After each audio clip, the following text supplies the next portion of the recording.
What's going on, guys? Welcome to Rob's house. Today we actually have a mod for the Mustang. You guys haven't seen the Mustang on the channel in a while, but it is my daily driver still. And today we're actually going to be installing exhaust valves on this car. Now, this car is a Roush Stage 3 car, which means it comes with Roush's Supercharger kit. It comes with coilovers. It comes with, obviously, the appearance package. They have a bunch of scoops and vents and other sporty looking things. Interior trim as well. It has the Roush stitching on the seats, all that stuff you guys have seen on the channel before. What you might not know about these cars is, despite having the Roush Valence and quad tip exhaust, they don't all come with an active exhaust. Now, this is a 2015 to 2017 model. You can see that my inner tip is a lot blacker than my outer tip, and the reason for that is that the inner tip is where if you had the active exhaust package, the valve system would be installed. And if you had the valve system, you'd have variable sound. So if you close the valve there, it would force the exhaust gases through the more baffled section of the muffler and come out these outer tips. Now, fortunately, we can actually add this feature to the Mustang. I was doing some research, and Roush has a kit for it. They have an exhaust valve kit, but it's $1,600 for valves, which is about as expensive as an entire new catback exhaust system. There's no way I'm buying that, but I got a different solution. I went online and I found these QTP. This is basically half of a cutout kit. So if you've ever seen exhaust cutouts, what people do is they put these valves basically in a Y pipe that dumps out before the muffler, and then if the valve's open, you're just dumping basically, and if it's closed, you force air through the muffler. We're not going to use them for that purpose. We're going to actually install them behind the inner tips on the Mustang. So those tips, those inner two tips, are actually removable, and the reason they're removable is if you do not have the active exhaust package, you still have an active ready exhaust system if you buy a Roush car. They give you these block off plates. So you can actually take the inner tips off, put these plates on, and have it in quiet mode. Now, of course, I don't want to have to take my exhaust tips on and off all the time to go between loud mode and quiet mode. I want to have a valve system. So what I did was I measured the tip diameter of the actual pipe, not the end of the tip, but where the actual pipe connects, which is 2.5 inches. And I bought these 2.5 inch exhaust valves. And it's a pretty cool system. It comes with, they have these wires that actually connect to each valve motor, and then they connect here to this switch. And basically the switch is just a bi-directional. You can either hold it up one way or down, and it'll move the motor for the valves accordingly. So pretty cool, pretty simple little kit. We'll tap this into a fuse in the interior fuse box, mount this somewhere on the dash, run our wires from the front of the car to the back of the car where the exhaust valves are going to sit. Now, here's the one problem. The problem is, if you look at this block-off plate, it has 2 holes, and these have 3.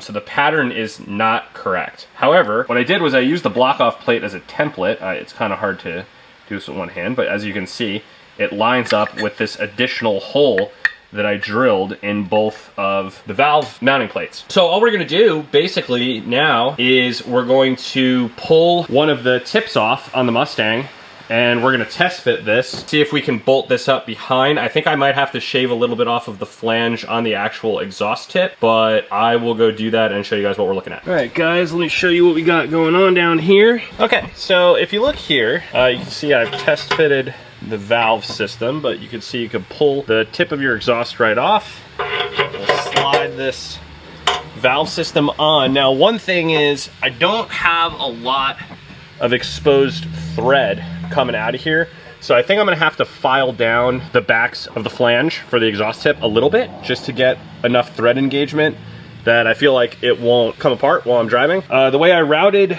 the wire, I actually already put that side back together. That was dumb. I should have waited to show you guys, but I can show you on the other side because it is symmetrical. There is a hole right here that was plugged with this guy, with this rubber plug. Okay, so this goes, it faces like this, right? So it was plugged up. So all I did was I cut the middle out of it, and I can feed the wire through. Show you real quick. Okay, so with the wire fed through, you can see this is the side that attaches to the valve. Okay, and then the other side attaches to the switch. There's 2 of those that attach to the switch. As you can see, I have the other one run through here already. So I got this one. So I got to run them up to the front of the car where I'm going to mount the switch, plug them into the switch, run power to the switch. I'll probably tap a fuse on the interior of the car that's switched with the ignition. So when the electric's on and or the car is running, the valves will be able to operate. And when the car is completely off and the stereo is off, the valves won't work. So that way I don't have any parasitic draw coming from that system. And it should operate fine. I mean, the valve fits pretty good. Well, guys, I made a tactical error. I didn't think about this, but I used the block-off plate to drill the holes on this and completely neglected the positioning of the valves with respect to the holes, meaning it wasn't sitting centered when I lined it back up at the tip. So the valve wouldn't have been able to operate correctly. So what I'm trying to do now is I'm just kind of shaving to kind of move the holes this way to actually center it up so that I can get it to line up with the tip. So I've been doing that for about an hour because billet aluminum is kind of strong, so not great. If I had a drill press, I could just clamp this thing in and re-drill holes accordingly, but I don't. So, because what I would have done probably would have been to open the valve, which I can do. I can open the valve motor, place the tip on top, right, with the holes sitting wherever they kind of sit, but with the valve being centered, clamp everything down that way if I had a vise and if I had a drill press, and then just drill new holes. But that's not really an option, so I'm just kind of winging it. Obviously this will be sandwiched in between the tip and the actual muffler when installed, so it'll be fine once it's installed. I'll torque it good and Loctite the thread so it won't move, but I got to get it centered, so that's what I'm working on right now. All right, guys, one down, one to go. If we look in here, you can see the valve installed properly. Kind of see the bracket back there.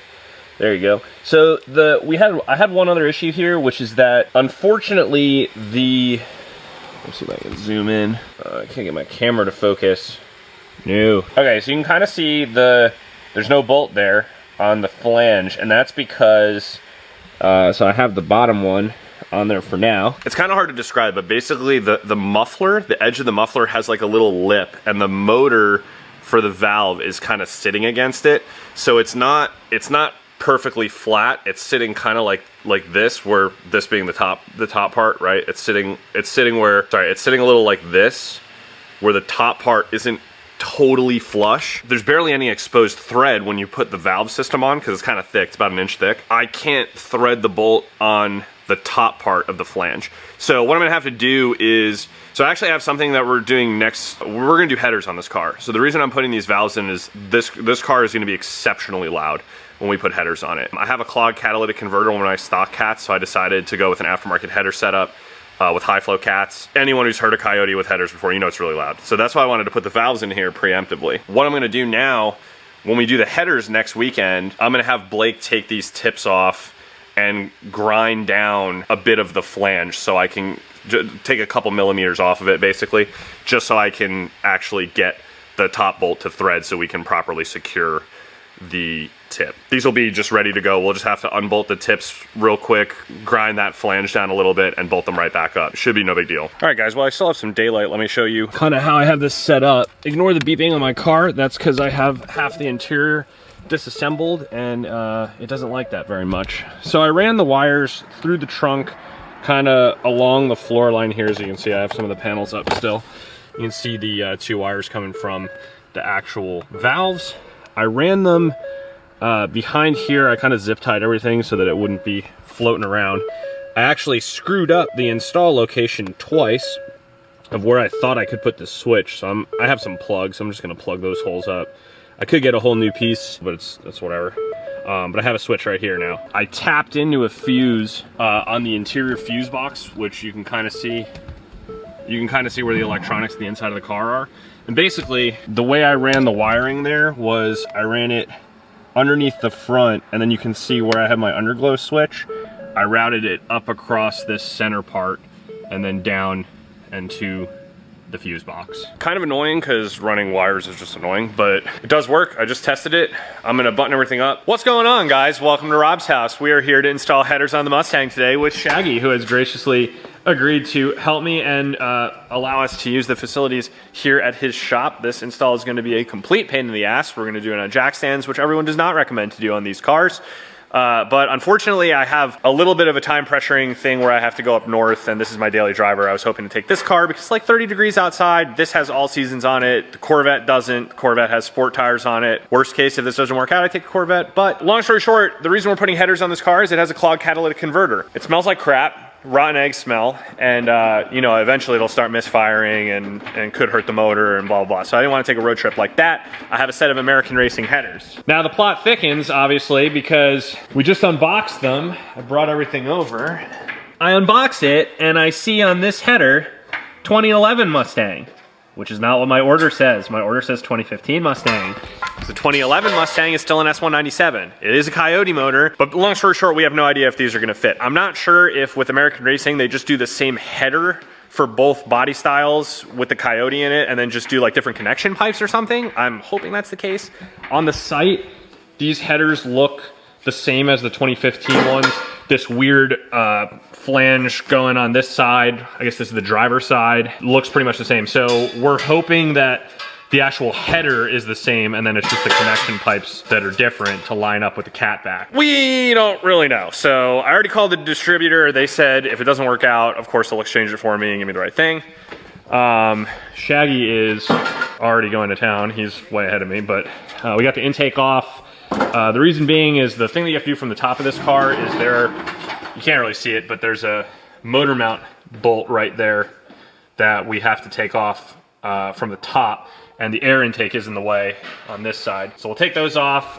Anyone who's seen any Coyote videos before, you know that we have to pull motor mounts to install headers on these cars. The motor mounts are in the way, so basically support the motor somehow. You know, you can one at a time pull a motor mount off, get that side headers out, etc., etc. So that's what we're gonna do today, and you guys are gonna come along for the ride. Wish us luck. Shaggy was messing with me last night saying that he was just supervising this install. Meanwhile, he's pulling the starter right now. It's a supervisory role to get you started. This is how it starts. Yeah. It's like a lead by example type deal. So on the passenger side, guys, you got to pull not just the motor mount, but the starter is also in the way. So we've disconnected the negative battery terminal so that nobody gets electrocuted. I'm gonna pull that starter off and see if these guys fit. Yeah, so it's kind of hard to see, but the starter is right there. And that is what Shaggy's pulling off. You can also see the motor mount back there. See that silver bracket? That's the motor mount bracket. And then this thing right here is your starter. So we got the starter out. We got the K-member brace off because that was kind of in the way. And Shaggy is going to take those motor mounts off now. Then we got to drop the cap back and we'll pull the header off. Ladies and gentlemen, we have a motor mount. Shagster is retrieving a bolt. Sorry, this is very difficult to get my camera angle here, so I apologize to YouTube. That's okay. We've got, there's the bolt. Now we can start pulling the headers off. We gotta disconnect that cat, and then we'll disconnect it from the cat back. We may not actually have to drop the cat back, we'll see. All right, guys, it is time for a test fit. We got the old header off, and we're just gonna see if this makes sense. I'm trying to show as much as I can, but it's gonna be kind of hard. It's the weirdest looking LS I've ever worked on. I know, right?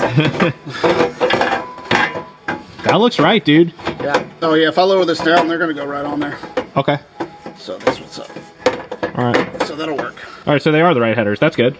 Yeah, so these are the right ones. That looks money, dude. Yeah, dude, that's good shit. Well, guys, good news. They appear to work. So crisis averted. I didn't realize that the aftermarket long tubes are literally the same routing for 2011 plus. I'm assuming just the connection pipes to the catback are what's different. Props to ARH. It looked perfect. So I think we're good. I think we're good. We're gonna proceed ahead. All right, we got the new header going in. The gasket's on there, bolts holding it on loosely. We gotta tighten everything up.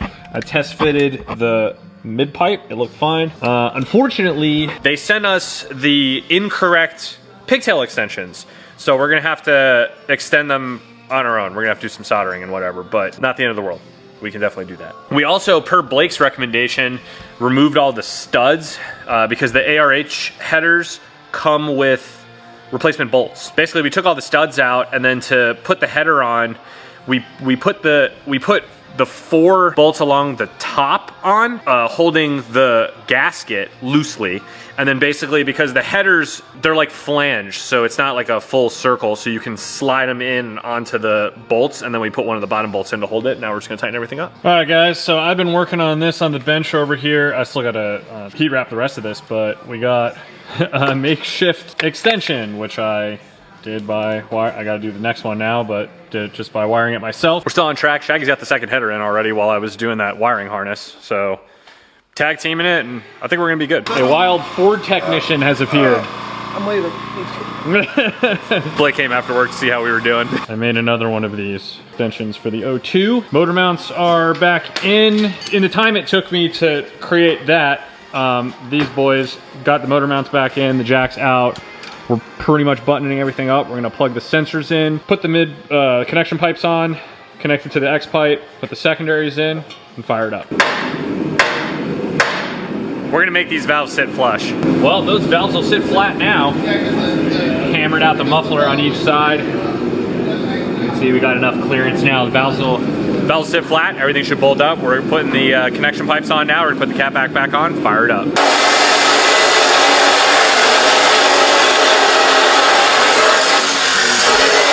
So we're gonna modify those flanges so that they fit. The problem with putting those valves in there is that I barely have any stud coming off the back, so I'm not getting enough thread engagement on the actual nut that holds everything into place. So Shaggy is shaving that flange basically in half because it's kind of thick. It's like ½ inch thick, doesn't really need to be that thick. So he's shaving it down so that it'll be thinner and we can get the thread engagement.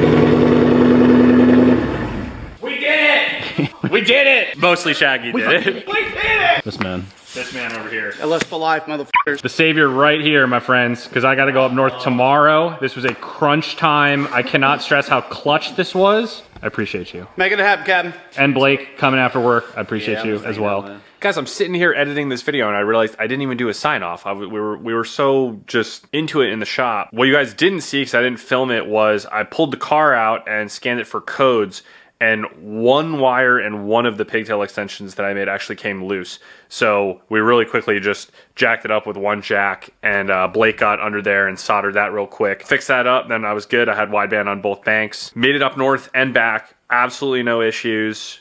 Tuned it on the way. Still got to do power pulls, but all the drivability tuning's done. I took a ton of data while I was road tripping it and just kind of tuned it as I was going. But huge shout out to Shaggy on that one. I was kind of intimidated to do that install myself, just because I know how tight it is in there and how much of a pain it is. I watched a few videos on it and I was like, man, I don't know. This is going to be rough. It ended up not being too bad. I mean, it took us pretty much the whole afternoon into the early evening, but we got it done.